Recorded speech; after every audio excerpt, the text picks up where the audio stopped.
Não, peraí, Volta esse pedacinho aí. Sabe pra aquele gente. meme do Leonardo DiCaprio? Op. 30 segundos, bota 30 segundos aí. Não, peraí. Ela disse que os ministros estão pensando uma ova. Eles falaram contigo. Deixa de ser mentirosa. Para de ser mentirosa. Os ministros estão pensando. Você agora lê pensamento? Você tem que falar. Os ministros falaram comigo, né? Os ministros falaram comigo.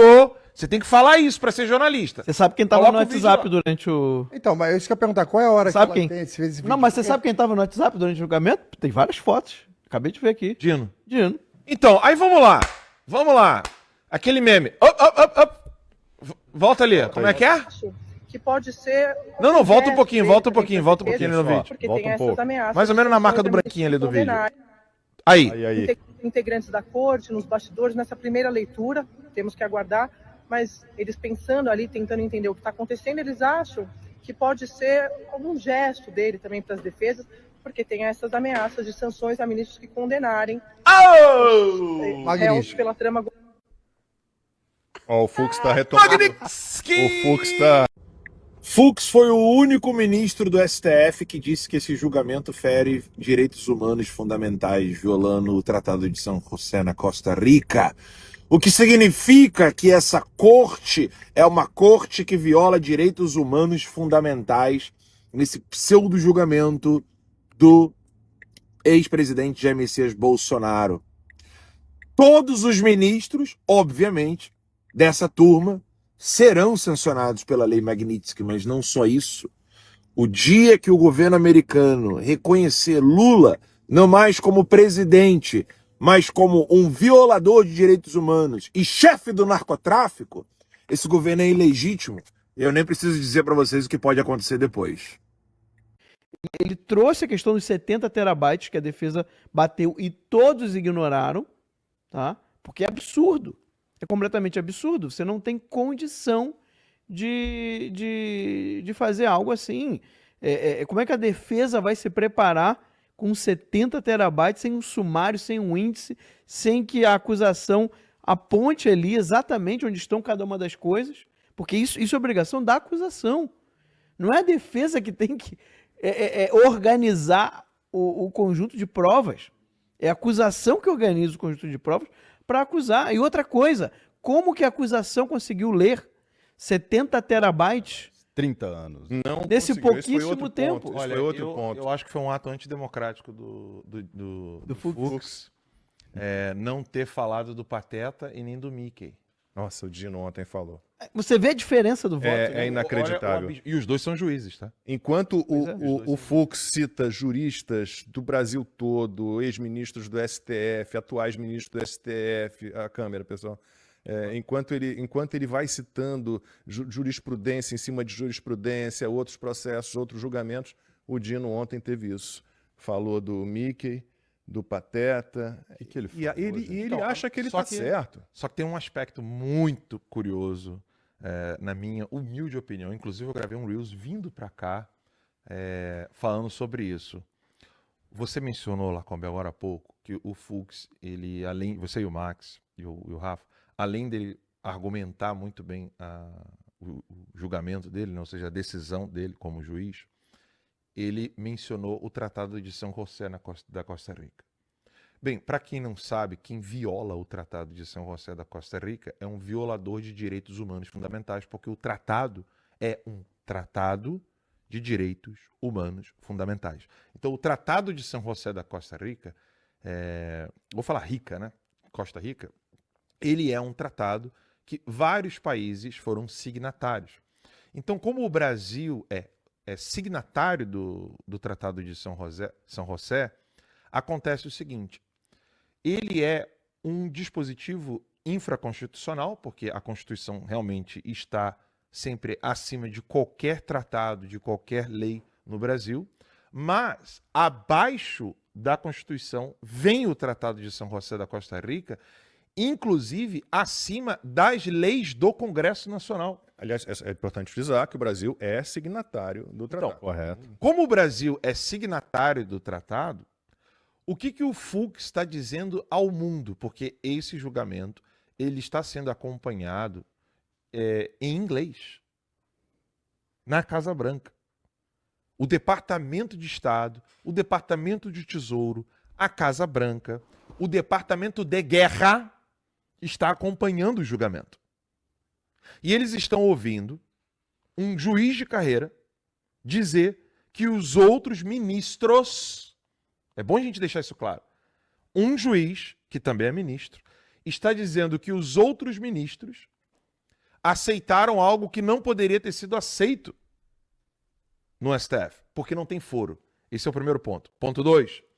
E eu não estou aqui falando como jurista, não. Eu estou só repetindo o que o Fux disse. Eu não sei se vai ponto 2, porque o ponto 2 que ele citou, a segunda preliminar, tem a ver com a primeira, que é não deveria ser no STF, eles não têm foro. E o segundo é, se fosse no STF, não deveria ser na primeira turma. Exato, era esse ponto que eu ia levantar. Legal. E aí que não deveria de ser na turma, separado, deveria de ser em plenário.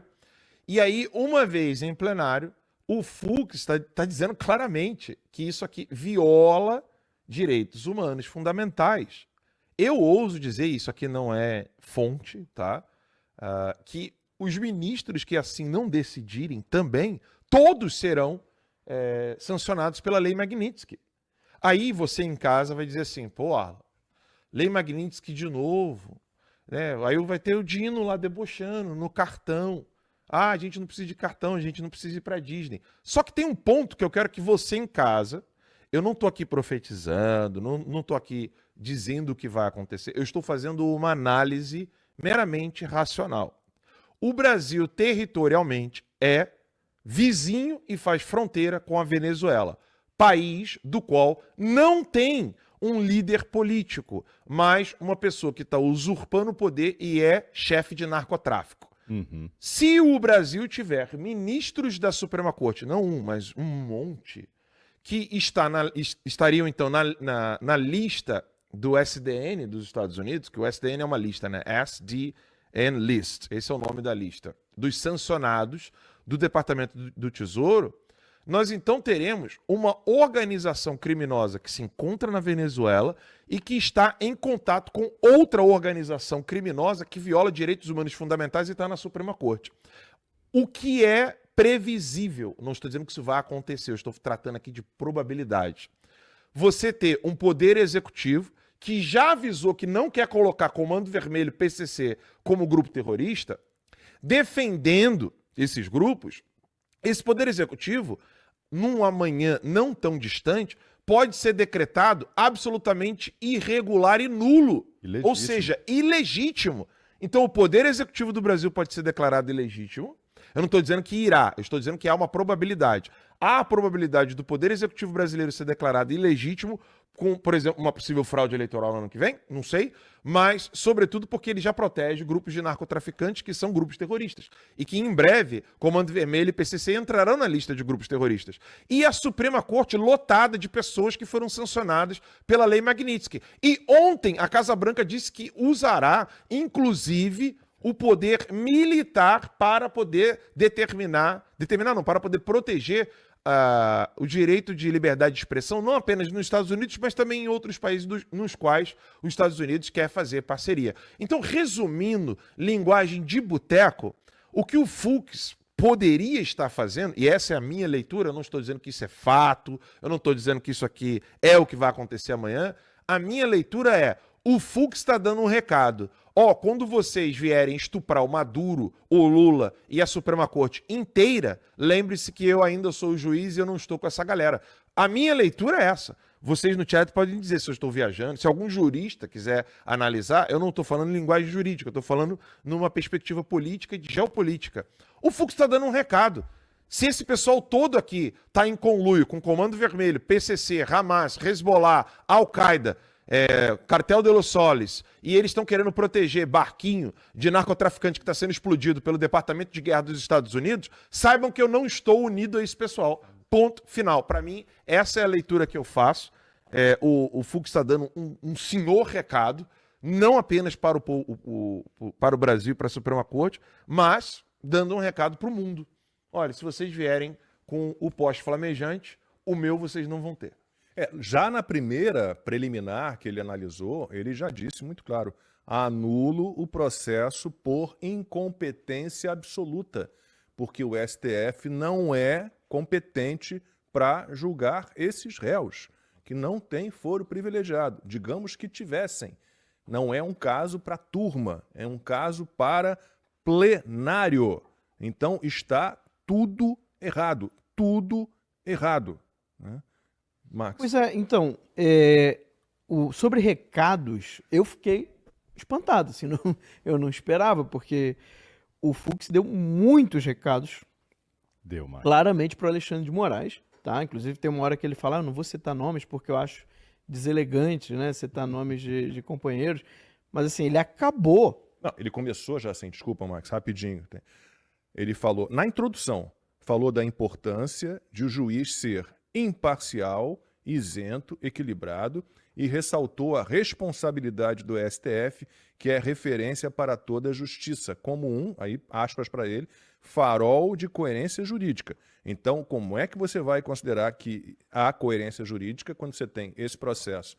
Alexandre de Moraes como vítima, como acusador, como investigador e como juiz. Max.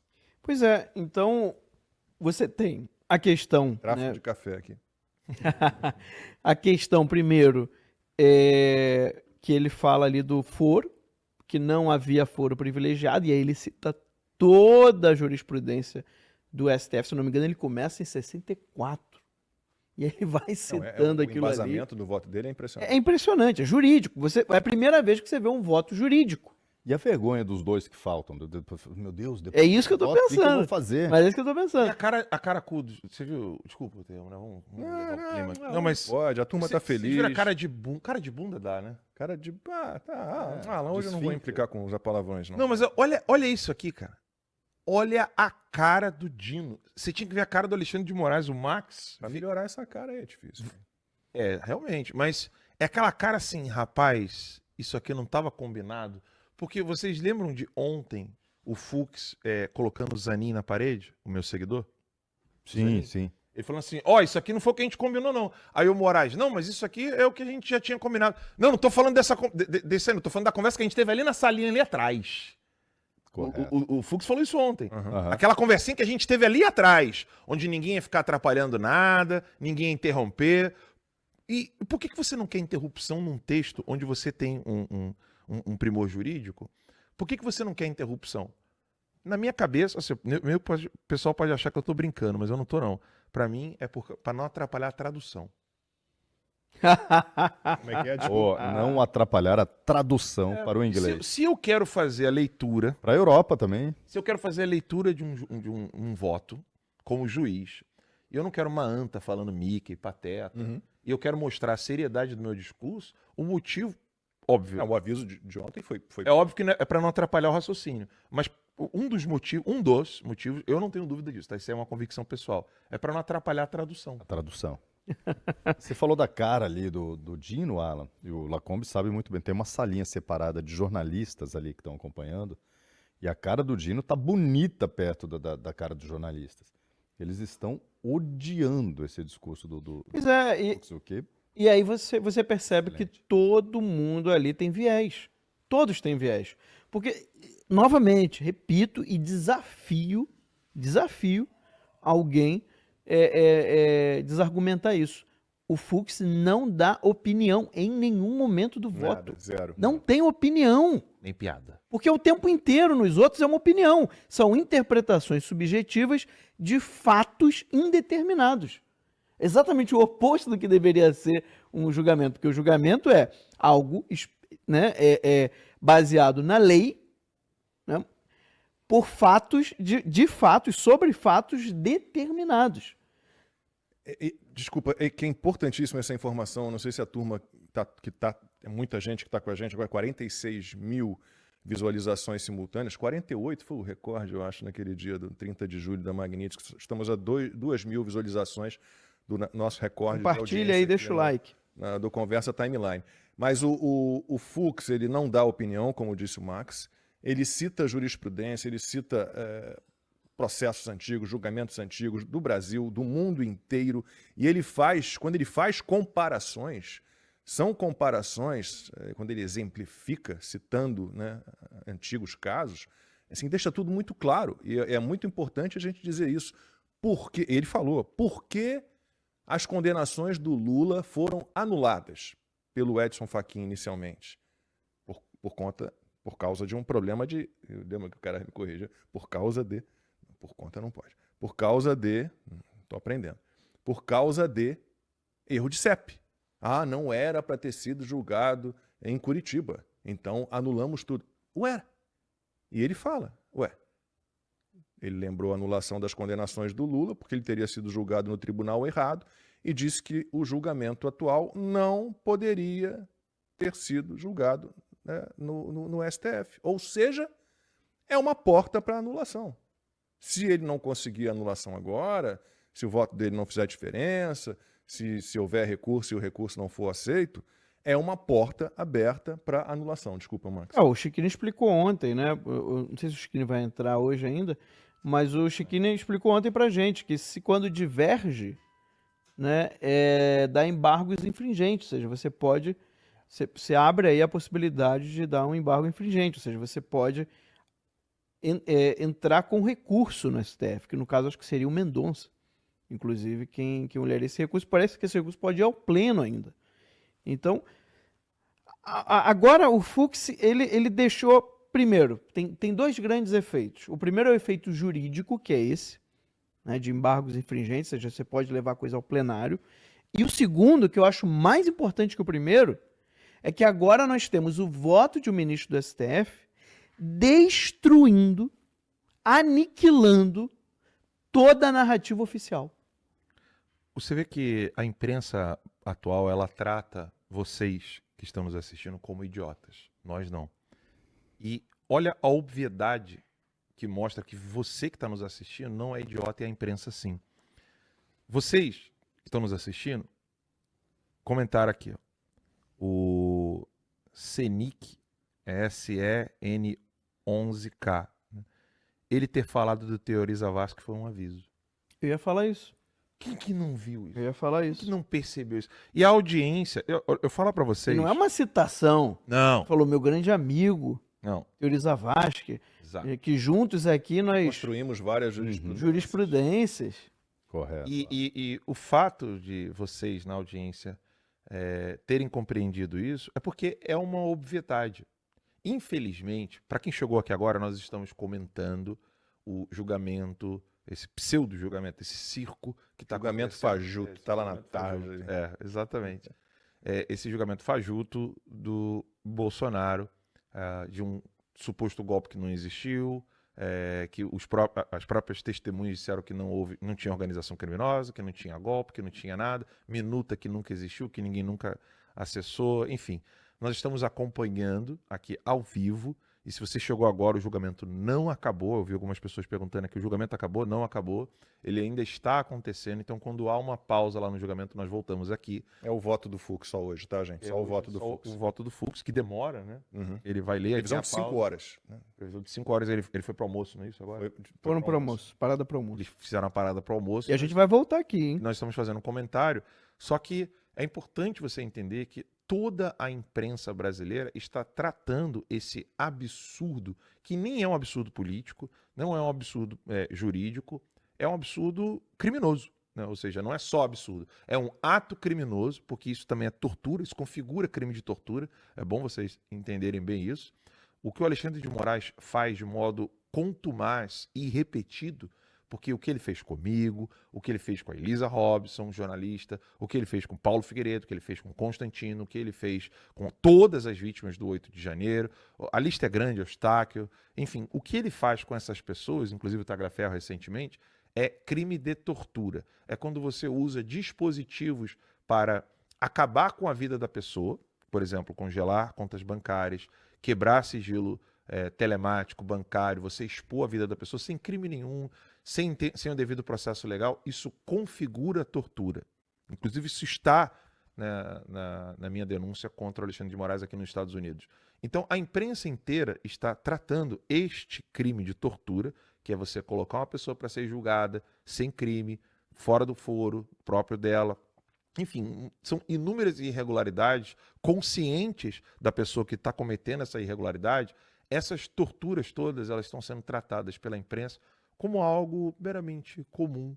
E de vez em quando eles dizem que há um exagero que precisa voltar à normalidade quando o Bolsonaro já estiver preso e a direita já não puder mais ter partido político nem candidato.